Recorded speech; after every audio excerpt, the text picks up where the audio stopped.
কালকে একটা সমাবরাতে দিন বাচ্চা লয়ে দিছিল আর কি চাইছি অনেক কষ্ট দিলে গেলে যে দাম বেশি মুরগির হাড় হুড় এগুলি কিনে নিতে আছে জিনিসের দাম বাড়লে কি হবে, কাজের দাম তো আর বাড়ে না। কম দামে পাই সেজন্য বাচ্চা কাচ্চা লয়ে অনেক কষ্ট করতে আছে জীবনে যেটা খাই নাই দেখাই দিয়েছি।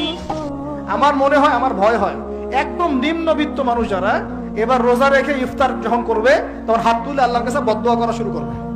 এটা আমার ভয় হয়। এবার অপেক্ষা করেন, দেখতে থাকেন সামনে কি হয়। প্রতিটা পণ্যের দাম অলরেডি বাড়া শুরু হয়ে গেছে। কিছু কিছু বৈশ্বিক কারণ আছে, এগুলোর কারণে যেমন বাড়ছে, আবার কিছু কিছু আমাদের নিজস্ব মানব সৃষ্ট কারণ আছে, এই কারণেও বাড়ছে। মানব সৃষ্ট কারণগুলো বুঝতে হলে আপনাকে বেসিক কিছু অর্থনীতি বুঝতে হবে। এটা পড়াশোনা করেন, দেখবেন আমি গত লেকচারে বলেছিলাম। আল্লাহ রাব্বুল আলামিন আমাদের সবাইকে হালাল খাওয়ার তৌফিক দান করুন। সমাধান কি তাহলে? সমাধান হচ্ছে অপচয় কমাতে হবে।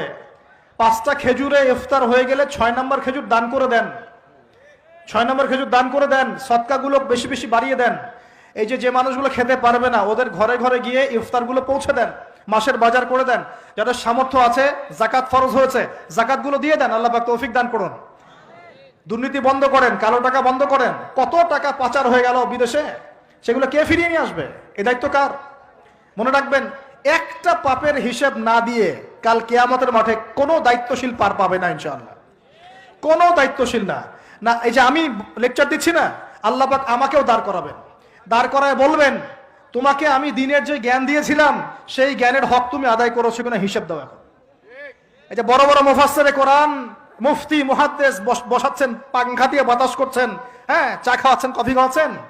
এক একজনকে আল্লাহ পাক দাঁড় করাবেন, বলবেন কোরআন সুন্নাহর যে আমানত দিয়েছিলাম সে আমানতের সাথে কতটুকু তুমি হক আদায় করেছো হিসাব না দিয়ে পার পাবে না তুমি। আজ ফাইজলামি মনে করেছেন নাকি দিনকে?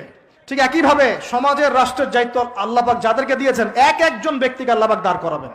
দাঁড় করা জিজ্ঞাসা করবেন, কোন কোন জনগণের কোন কোন হক তুমি নষ্ট করেছো, কার কার হক দিয়েছো, কার কার দেও নাই, সবার সামনে হিসাব দাও, তারপর জান্নাতে যেতে পারবে। এত সহজ না, এত সহজ না। দুনিয়ার জীবনের প্রতিটা কাজের হিসাব আল্লাহর কাছে দিতে হবেই হবে, এটা গ্যারান্টি। এই প্রতিটা মেয়েকে আল্লাহ জিজ্ঞাসা করবেন, তোমাকে পর্দার বিধান দিয়েছিলাম, কেন পর্দা করো না?